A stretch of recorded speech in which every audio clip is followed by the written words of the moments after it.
Imagine this. One day you open your eyes and everything familiar in your life is completely gone. No home, no road you once walked, no sign of life anywhere. In front of you, there is only an endless expanse where every gust of wind carries not hope, but a terrifying silence. But what takes your breath away most is not how empty that place is. It is the fact that you were brought there on purpose, not because you got lost, not because of an accident, not because of a mistake, but because a decision had already been made, and you were never asked why. In that moment, a mother stands in the middle of the desert. In her arms is a child too young to speak, too young to understand the world, but already beginning to feel the harshness of that place in his body. No water, no shade, no sign of life, only heat tightening around every breath. Behind her is the man who has just turned and walked away. He is not an ordinary man. He is someone who has already faced fire, isolation, and trials other people could never imagine. But this time, he is not facing the test alone. He is walking away, leaving behind everything he loves most. No explanation, not even a glance back, only silence. And that silence is the most frightening thing of all. The mother watches him go, not with anger in her eyes, but with confusion rising little by little. She steps forward a few paces, holding her child tighter, and asks the question anyone would ask in that moment. "Are you leaving us here?" No answer. Not because he did not hear, but because some commands do not allow a person to explain them through emotion. She asks again. No answer. A third time, the silence remains. But then, her question changes. It is no longer the question of someone overwhelmed by fear. It becomes the question of someone searching for the truth. Is this the command of Allah? In that moment, time seems to stop. The man does not speak, but he nods. Just one small movement, yet enough to change all of reality. And what happens next is something very few people are capable of. That woman does not collapse. She does not panic. She does not run after him to pull him back. She stands still, looks into the emptiness before her, then says a sentence that, if you truly understand it, you will realize it is not the speech of an ordinary human being. If this is the command of Allah, then He will not abandon us. That is not hope, that is certainty. But do not misunderstand it. That faith does not make the desert disappear. It does not soften the heat. It does not stop the child from becoming thirsty, and it does not bring the father back. Real faith is not when everything becomes easy. It is when you remain standing while everything is still collapsing around you. This is the point most people never reach, because most people only believe when they can see a reason, only believe when they understand the plan, only believe when they can control the outcome. But this woman believed before there was any sign at all. She believed when there was no water. She believed when there were no people. She believed when there was not a single piece of evidence suggesting everything would be fine. And in that very moment, a journey began. Not a journey to find water, not a journey of survival, but a journey that would prove that real faith is not measured by words. It is measured by the way you remain standing when you are placed in the very place no one would ever choose. Prophetic history explained. If you are still listening at this point, then you are standing before a story that does not just speak about the past. It is a mirror reflecting you. Because there will be times in your life when you too will be placed in a desert of your own. A place with no answers, no clear way out, no one beside you. And you will be forced to face the same question. Will you panic or will you trust? If you want to understand what happened next, and why a moment that looked like abandonment became the beginning of something so great that the whole world still repeats it today, then stay with this video until the very end. And if you can feel the depth of this story, subscribe to Prophetic History Explained so we can keep bringing you stories meant not only to be heard, but to change the way you see life itself. Time passed, leaving behind no trace except the growing harshness visible on the bodies of a mother and her small child. There were no final drops of water left to hold on to life, no extra margin left to hope that tomorrow might somehow be different. All that remained was the naked truth. If nothing changed, the child would not survive. The baby began to cry, but this was not the cry of a child asking to be held or comforted. It was the cry of a body shutting down. Every sound that came out was more than sound. It was a desperate plea the mother could not answer with anything she had in her hands. That moment is where every theory about faith becomes meaningless. Because when you are standing in front of the pain of your own child, you do not think like someone who is simply trusting. You think like someone terrified of losing everything. The woman looked at her child, and this time, she did not remain still. She stood up. This is exactly where many people fail to understand the story. They think that after saying, "Allah will not abandon us," everything should just happen on its own. But no, faith does not make a person passive. Faith forces a person to act, even when they still cannot see the outcome. She began to run, not because she saw water, not because there was a sign of life. She ran, simply because she could not stand there and watch her child die. The first hill she headed toward was Safa. She climbed it. Her breathing grew heavier. Her heart pounded faster. Her eyes scanned the horizon, searching for any sign of travelers, any tree, any source of water. There was nothing. Not a single thing answered her effort. She did not have time to stop and feel disappointed. She ran down, across the open ground where every step seemed dragged back by the burning sand.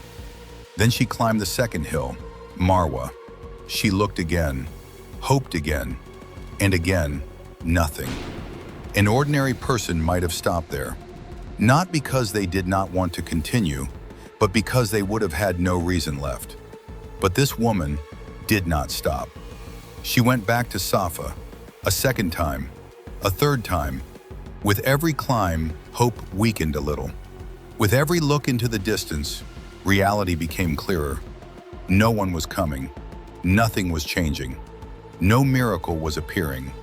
But she kept running. By the fourth time, her body began to fight back. Thirst was no longer only in the child. It was spreading through her too. Her breathing was sharp. Her steps were no longer steady, but she could not stop. Not because she was sure she would find water, but because stopping meant accepting the end. This is the real battle, not the battle to find water, but the battle between two forces tearing through her from the inside. On one side was fear of losing her child, fear of helplessness, fear that everything she believed might not save her in this moment. On the other side was faith, the faith she had already spoken out loud. The faith that Allah does not abandon. But now, that faith was no longer a sentence. It had become a choice. Every step she ran was one more time she had to choose again. Choose to continue or to stop. Choose to trust or to surrender. The fifth time, nothing. The sixth time, still nothing. This is the place where many people collapse in their own lives. Not when hardship first begins, but when they have tried long enough and still see no result. And then, she ran a seventh time. No strength left, no visible hope left. Only one thing still kept her moving. She had not yet given herself permission to stop. When she finally stopped at Marwa, it was not because she had found what she needed. It was because her body could not take one more step. This is the point where everything seems finished. No more movement, no more effort, nothing left to do. But it is right here that a deep truth is revealed. Real faith is not that you never feel despair. It is that you keep acting even when you have reached the very edge of yourself. That woman did not know what would happen next. She did not see the miracle coming. She did not hear a promise. she knew only one thing. She had done everything she could. And sometimes that is exactly what Allah wants to see. Not how strong you are, but whether you keep going when you think you cannot anymore. After all movement stopped, another silence appeared. Not the silence of the desert at the beginning, but the silence that comes after a human being has reached the final limit of what they can bear. When the body can no longer move forward, when the mind has no hope left to hold on to, when every effort has already been spent, that is when a person stands at a very fragile edge. Not between life and death, but between control and surrender. That woman was no longer running, not because she had found what she needed, but because she could not continue in the same way. Her footsteps had carried her 7 times between the 2 hills, yet they had brought back no sign of life. And in that moment, she turned back.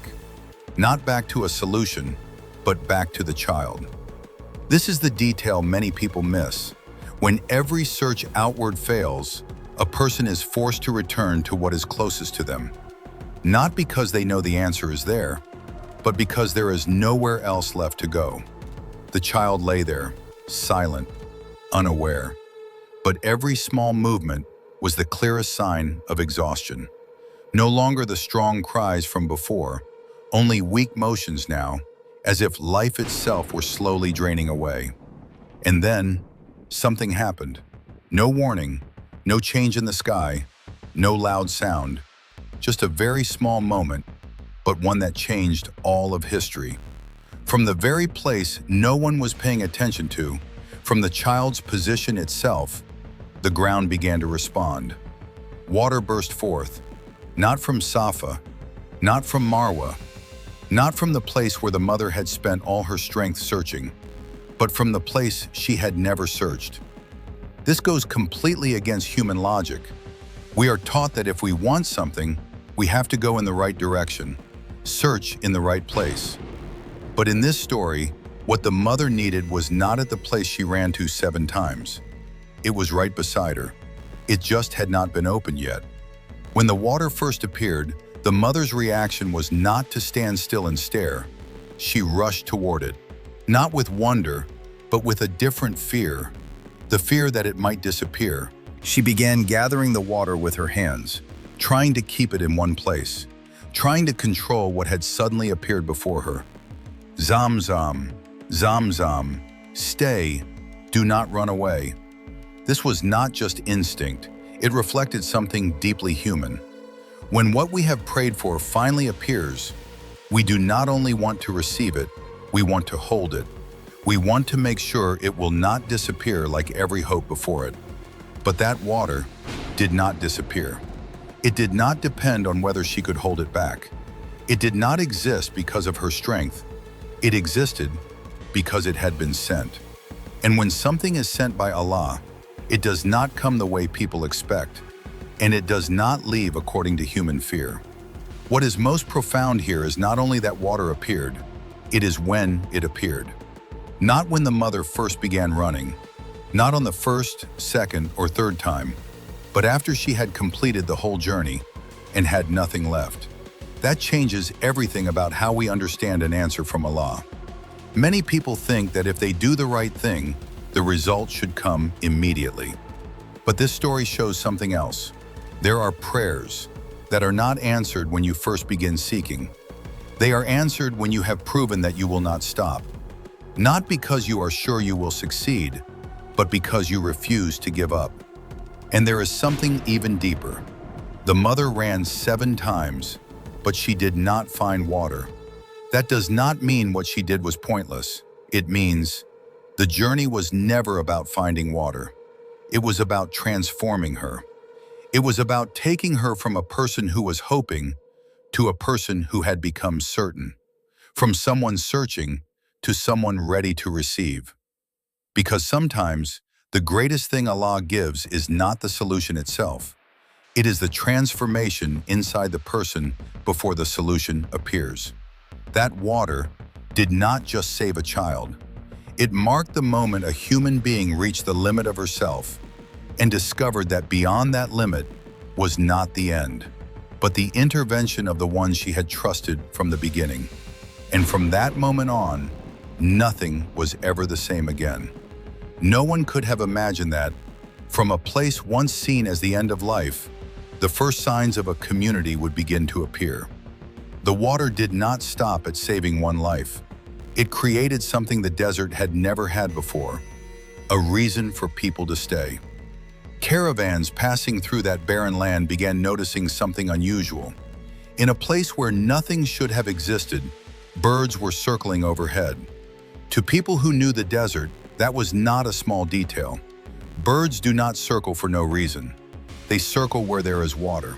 So they came closer, step by step, cautiously, almost as if afraid that what they saw might only be a mirage caused by the heat. But when they came close enough, they saw the water. And they saw a woman and a child living there. A natural question rose immediately. How could this be? There was no sign of a group, no sign of a settlement, no evidence that life had ever existed in that place before. But the truth was right in front of them. They asked permission to remain. And the remarkable thing is, the decision was not theirs to make. It belonged to the woman who had once been left there. The woman who once had nothing in her hands now held the most valuable thing in the desert, water. She did not refuse them, but she did not surrender her position either. She allowed them to stay on the condition that control of the water would remain with her. This was not just a practical decision, it reflected something far deeper. The woman who had once stood alone in the desert was no longer just someone placed into a situation. She had become someone shaping the situation. And from there, everything began to change. The first tents were raised. The first conversations began. The sounds of life slowly replaced the silence that had ruled before. A place that once had nothing now began to have structure, rhythm, people. The child grew up in that environment, no longer a fragile life on the edge of death, but part of a community taking shape. He learned the language of those who arrived later, learned how to live among them. And little by little, he became the bridge between the past and the future of that land. Time passed, and then the father returned. He did not come back with certainty about what he would find. He had left in pain, with only a prayer raised to Allah, but with no guarantee of how that prayer would be answered. When he approached the place that had once been nothing but sand and wind, he stopped. In front of him was no longer a dead desert, but a place alive with life, people, voices, the signs of a community. This is one of the deepest moments in the story, because it reveals something people rarely understand while they are inside their own trial. Allah does not merely solve your problem. He can transform that very trial into the foundation of something far greater. The father saw that his son had grown, not just physically, but within an environment Allah had built from what once seemed impossible. And then another command came. No longer a command to leave, but a command to build. At the very place once considered impossible to live in, they were told to raise a symbol, not for themselves alone, but for all humanity. They began to build. No machinery, no abundance of resources, only hands, faith, and complete obedience. The son carried each stone. The father placed each one. Not like men constructing a building, but like servants carrying out a mission. And in that process, they were not just building a structure. They were laying the foundation for something that would outlast time itself. The Kaaba was raised, not by mighty kings, not by a wealthy empire, but by people who had once stood at the very lowest point of their lives. That carries a profound meaning. What is built upon obedience and faith is never limited by the circumstances in which it began. A place that once had nothing became a center, not the center of a region, but the center of a direction. From that point on, people no longer simply passed by that place. They turned toward it. They came seeking it. They faced it in prayer. And all of that began from the moment a woman stood in the middle of the desert and said that she trusted Allah would not abandon her. This is not only a change in geography, it is a transformation of meaning. A place that once represented loneliness became a place that connects millions. A place that once represented lack became an endless source. A place that had once been left behind became the place the whole world turns back toward. And that is how Allah rewrites a story, not by erasing the trial, but by turning the trial itself into the beginning of something human beings could never have created on their own. Some people leave this world without leaving any trace at all. No one remembers them. No one repeats their names. Their lives end and slowly disappear from the memory of the world. But there are also some people who leave behind no palace, build no empire, hold no political power, and yet become part of a history time itself cannot erase. That woman is one of them. She left behind no wealth. There is no formal record of her life, no army, no crown, but what she left behind still exists in a form that millions of people across the world relive every year, not by retelling it, but by repeating it. Think about that. How many stories in history are remembered, but not actually lived again? And how many actions become part of the living practice of an entire community? The footsteps of that woman did not stop in the desert that year. They continued, not through her, but through those who came after her. Every year, millions of people from different parts of the world, speaking different languages, living different lives, perform the same act. They walk, they run, they repeat the very same movement a mother once made in desperation. But they do not do it because they are thirsty. They do it because they understand. They understand that her action was not just an action. It was a symbol, a reminder, a message carried across time without needing explanation. And then they drink, not just water, but from a spring that began at the very moment when all hope seemed to have ended. Zamzam, a source of water that to this day still flows, not controlled by time, not exhausted, not stripped of its original meaning. Every drop is more than water. It carries a story, a testimony, that there are moments when human beings are pushed to their very limit, only to realize that beyond that limit is not the end, but care that they could never have created for themselves. But the deepest thing to reflect on is not that these rituals still exist. It is why they exist. Why did the action of one woman become an inseparable part of the lives of millions? Why did a moment that looked so private become a global symbol? The answer is not in the outer action. It is in what happened inside. That woman did not merely run between two hills. She chose trust when there was no proof. She kept acting when there was no result. She remained standing when there was no one beside her. And that is what has been preserved.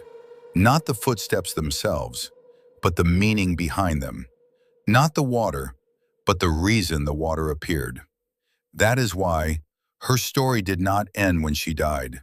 It continues every time someone feels trapped in a desert of their own, a place with no answers, a place where every effort seems to lead nowhere, a place where you begin to wonder whether what you believe is really enough to carry you forward.